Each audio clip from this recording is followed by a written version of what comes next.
সারা পৃথিবীতে ইরানকে একটা দানব রাষ্ট্রের ছবি তৈরি করার চেষ্টা করেছিল। যে কায়দায় আলী খামেনেয়ির ছবিতে আগুন লাগিয়ে একজন তরুণী তিনি সিগারেট ধরাচ্ছেন, তাতে করে তিনি নারী স্বাধীনতার মুক্তি, নারী মুক্তির কথা ঘোষণা করছেন।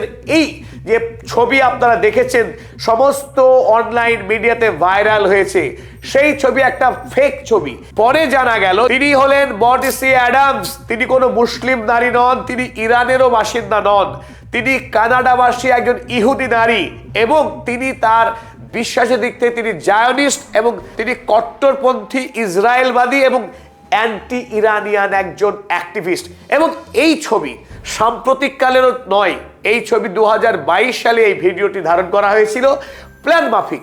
8 তারিখে যখন ইরানের সরকার ইসরায়েলের মোসাদের ষড়যন্ত্রকে বানচাল করে দেয়, তারপরেই সারা পৃথিবীতে ছয়লাভ করে দেওয়া হয় এই ছবিটা। দেখানো হয় যে ইরানের সরকারের সঙ্গে ইরানের মানুষজন নেই, তারা পথে নেমেছে, লাখে লাখে মানুষ ইরান সরকারের পতন চাইছে, তারা ডেথ টু খামেনেই বলে। এমনকি ইসরায়েলের পতাকা ধরেও মানুষ এখন ইরানের পথে পথে হাঁটছে, তারা সরকারের পতন দাবি করেছে। এটা সম্পূর্ণ মিথ্যা এবং মানুষকে বিভ্রান্ত করবার জন্য এই পরিকল্পনা করেছিল পশ্চিমী দুনিয়ার কাগজগুলো।